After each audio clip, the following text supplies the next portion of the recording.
कुर्सी की बेटी बांधे रखी है, मौसम बदलने वाला है. माझ्या जिल्ह्यामध्ये विशाळगडावर अतिक्रमण झालं. एकाही गडकिल्ल्यावर अतिक्रमण होता कामा नये. झालेली अतिक्रमण निकाली पाहिजे, लेकिन वहां से जो आवाज आती है ये कान से निकल नहीं पाती. काइंडली उस ओर से आके यहाँ बैठने की कोशिश कर रहे हैं. यहाँ आके बैठने के लिए जनता से चुन के आना पड़ता है. ऐसे ही आके ट्रेजरी बेंच में नहीं बैठ सकते. ये कुछ करने की कोशिश की है तो उसमें आपके पेट में क्यों दुखता है, इसका आपको ध्यान रखना पड़ेगा. उद्योगपति जो आने वाले हैं महाराष्ट्र, उनके घर के सामने बॉम्ब रखने का काम करो.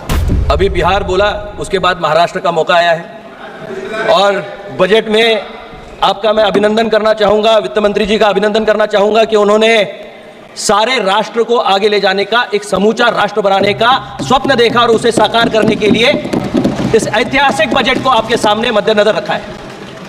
कई लोग इसको छोटी नजर से देखते हैं. बिहार को इतना मिला, आंध्र को इतना मिला. अगर यह विकास यात्रा में ये दो राज्य छूट जाए तो जो संकल्प प्रधानमंत्री नरेंद्र जी मोदी साहब ने लिया है, इस राष्ट्र को 2047 में विकसित राष्ट्र में परिवर्तित करने का वो सपना और वो ध्येय अगर पूरा करना है तो सारे देश को एक साथ लेकर चलना होगा. और अगर कोई मां है, उसके कई बच्चे हैं, तो जो सबसे छोटा बच्चा है या कमजोर बच्चा है उस पर मां ज्यादा ध्यान देती है. सरकार ने अगर पिछड़े राज्य के लिए कुछ करने की कोशिश की है तो उसमें आपके पेट में क्यों दुखता है, इसका आपको ध्यान रखना पड़ेगा. महाराष्ट्र हमेशा अव्वल राज्य रहा है. आपको महाराष्ट्र का पता नहीं है शायद. हर क्षेत्र में महाराष्ट्र इस देश के राजस्व में भी अव्वल रहा है, आर्थिक राजधानी भी रही है.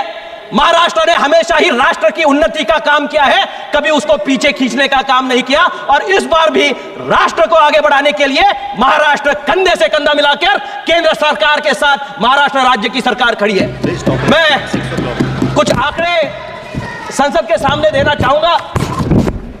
सिर्फ बजट पे आप ध्यान दे रहे हैं, बजट से पूर्व क्या मिला है महाराष्ट्र राज्य को, उसकी तरफ आपका ध्यान आकर्षित करना चाहूंगा. महाराष्ट्र राज्य को 76,000 करोड़ रुपए का पोर्ट बजट होने से. श्रीमाने जी एक second. Honorable members, it is 6 o'clock right now and I have a long list of speakers. If House allows, I extend the time of the House till 8 p.m. Thank you very much. Please continue, Mr. Mane. सारे consensus के साथ वापस सभागृह 8 बजे तक चलने वाला है. बजट पे चर्चा करने वाले में बहुत नए सांसद हैं जिन्होंने पहली बार संसद में पैर रखा है. मैं उन सभी का अभिनंदन भी करना चाहूंगा कि आप एक सबसे बड़े लोकतंत्र का हिस्सा इस माध्यम से बने हो. मैं अपने क्षेत्र की जनता का भी आभार प्रकट करना चाहूंगा कि उन्होंने दूसरी बार यह मौका दिया है कि उनकी बात मैं यहां संसद में रख पाऊं. लेकिन सर, एक खेद भी है. मैं पहली बार जब संसद में चुन के आया था, एक क्वालिटी एटमॉस्फेयर था. आज विपक्ष के वरिष्ठ नेता जिस तरह से वर्तन ये सभागृह में कर रहे हैं, जिस तरह से बात रख रहे हैं, उस ओर से आके यहां बैठने की कोशिश कर रहे हैं. यहां आके बैठने के लिए जनता से चुन के आना पड़ता है. ऐसे ही आके ट्रेजरी बेंच में नहीं बैठ सकते. लेकिन यह दुर्भाग्यपूर्ण है कि इस डेकोरम को मेंटेन करने के लिए वरिष्ठ नेताओं को भी सोचना पड़ेगा कि क्या उदाहरण आप यहां संसद में रख रहे हो. निश्चित रूप से I am not yielding at all. I am not yielding. ये संसद सभी की है. अपनी बात रखने का आपको भी मौका मिलेगा. आप जरूर अपनी बात रखिए. Shri Mane ji, please address the chair. I would like to address the chair sir, लेकिन वहां से जो आवाज आती है ये कान से निकल नहीं पाती. Kindly address the chair. निश्चित रूप से सर, देश के इस सर्वोच्च सभागृह में आते वक्त हम सभी की यह जिम्मेवारी बनती है कि हमारे राष्ट्र को सब मिलके, विपक्ष हो या सत्ता पक्ष हो, एक साथ मिलके आगे चल के इसको आगे बढ़ाए. मैं कुछ चीजें बोलना चाह रहा था. उसमें 76,000 करोड़ रुपए का बजट में उसका प्रोविजन नहीं, उससे पहले ही महाराष्ट्र को केंद्र शासन ने उसमें दिया हुआ है. मेरे एक साथी थे, वो कल बोल रहे थे कुर्सी की बेटी बांधे रखी है, मौसम बदलने वाला है. मैं उनको कहना चाहूंगा, रामविलास पासवान जी संसद के सदस्य हुआ करते थे. उनकी पार्टी आज सत्ता पक्ष के साथ है. उनको देश का राजनीति का मौसम वैज्ञानिक कहा जाता था. जिस तरफ मौसम जाने वाला है उसका रुख क्या है, यह देश जानता है. और उसी लिए नरेंद्र मोदी जी को तीसरी बार पंतप्रधान बनाया है, प्रधानमंत्री बनाया है। देश का रुख जमीन से जुड़े हुए लोगों के साथ है, कुर्सी की पेटी बांधने वालों के साथ। हम जमीन से जुड़े हुए लोग हैं, जमीन के लोगों के साथ जुड़े हुए राजनीति करते हैं, और इसीलिए विपक्ष हारने के बाद भी जल्लोश में है। सत्ता पक्ष जीतने के लिए हमें कोई दादा लोगों के सामने नहीं जाना पड़ा, क्योंकि योजनाएं जो यहां मोदी सरकार ने बनाई थी, मोदी जी की गारंटी चली है, और इसीलिए यह सरकार वापस एनडीए की सरकार बनी है। इसका जीवंत उदाहरण यह सभागृह है। लेकिन वो खुश है अपने जमाने में। एक पुराना सीरियल हुआ करता था मुंगेरी लाल के हसीन सपने, वो अपने हसीन सपनों में, रंगीन सपनों में तल्लीन है। मैं उनको डिस्टर्ब नहीं करना चाहता, लेकिन इस देश का भविष्य उचित हाथों में देने का काम इस देश की जनता ने किया है। मैं अपनी पार्टी शिवसेना ने जो किया है उसका आपके सामने यहां मद्देनजर रखना चाहूंगा। मराठी में मैं अपने लोगों के लिए कुछ कहना चाहूंगा। मी जरा आपली परवानगी घेतो की मराठीमध्ये आमच्या लोकांना कळावं, जे इथं विपक्षामध्ये बसलेत त्यांना कळावं की राज्याला काय मिळालंय, काय योजना बजेटमध्ये या ठिकाणी आलेत। आजचे बजेट हे फक्त निव्वळ कुठल्या एका वर्गासाठी नसून आजचे बजेट हे शेतकरी, महिला, युवा, कौशल्य विकास, रोजगार, पायाभूत सुविधांचा उभारणीसाठी म्हणून या ठिकाणी केलेले आहे। महिला आणि मुलींच्या सक्षमीकरणासाठी केलेले आहे। तब्बल 3 लाख कोटी रुपयांची तरतूद ही या ठिकाणी या बजेटमध्ये केलेली आहे। युवकांसाठी 2 लाख कोटी रुपयांची या ठिकाणी तरतूद केलेली आहे। एक सांसद अभी चले गए, उन्होंने कहा कि महाराष्ट्र से नौकरियां जा रहे हैं। आप जाओ, उद्योगपति जो आने वाले हैं महाराष्ट्र, उनके घर के सामने बॉम्ब रखने का काम करो। कैसे आएंगे उद्योग आपके महाराष्ट्र में? नानार जैसा प्रोजेक्ट महाराष्ट्र में आने वाला था, उसके सामने आपने आंदोलन करा, लोगों की उनकी मनीषा को बिगाड़ दिया।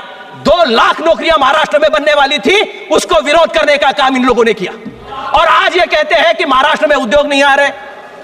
मेट्रो कारशेड के लिए उन्होंने विरोध करा। आज भी जो 76,000 करोड़ रुपीस पोर्ट के लिए आए हुए हैं, उसको भी ये महाराष्ट्र में विरोध कर रहे हैं। इनको महाराष्ट्र की उन्नति से कुछ लेना देना है नहीं। इनको सिर्फ अपनी राजनीतिक महत्वाकांक्षा के लिए राज्य को अपने हिस्से के लिए यहां यूज करना है। पिछले 10 साल में महाराष्ट्र में 10 साल में जो यहां दिया गया है 10 लाख कोटी रुपए हे महाराष्ट्राच्या विकासाला देण्यात आले। नरेंद्र मोदी साहेबांच्या 10 वर्षाच्या कालखंडामध्ये 10,05,000 कोटींची आर्थिक महाराष्ट्राला मदत मिळाली। त्यामध्ये आपल्याला या ठिकाणी मुद्दा म्हणून सांगितलं पाहिजे की कोणकोणत्या गोष्टी या ठिकाणी आल्या। एअरपोर्टसाठी विकसित करण्यासाठी 4,04,000 कोटी रुपये देण्यात आले।